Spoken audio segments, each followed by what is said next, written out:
Harare, Zimbabwean President Robert Mugabe is believed to be on the verge of resignation after he was presented with plans to unseat him via a vote of no confidence in parliament, sources in Harare said.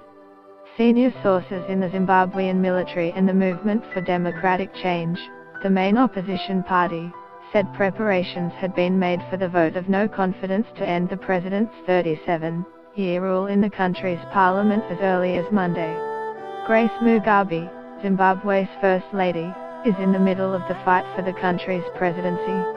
Her rising power may have prompted the military to take over. Pollution and environmental destruction by DI's operations are threatening the livelihoods of nearby rural Indian villages.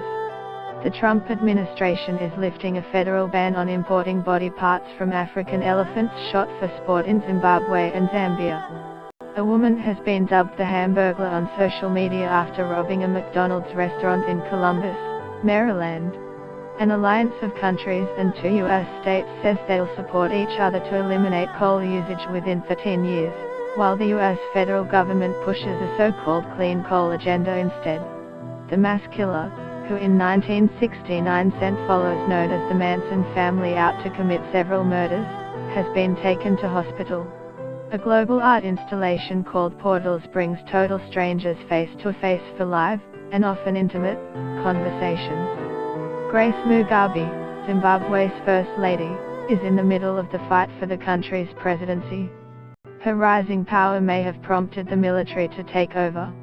The parliamentary motion, which would see opposition members voting alongside dissenting members of the ruling ZANU-PF party, would require a simple majority to pass.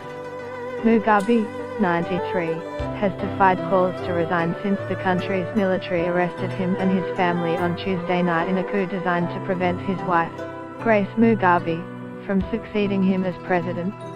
His fate was sealed on Thursday after many of his supporters in G40, the faction within the ruling party which supported Mrs. Mugabe's bid for power, deserted him out of fear of the military and a recognition that broad swathes of the public were already celebrating his pending departure.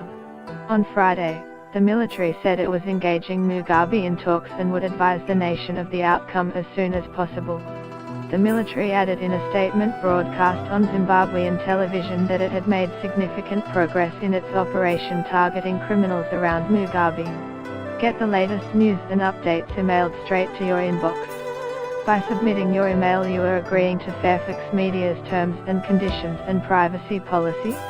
Mugabe spent much of Thursday afternoon locked in talks with senior military officers and envoys from the Southern African Development Community, the regional bloc, at State House, his official residence in Harare. The army continues to insist there is not a coup d'etat, however. Photographs later emerged of General Constantino Chiwenga, the head of the armed forces and the executor of the coup.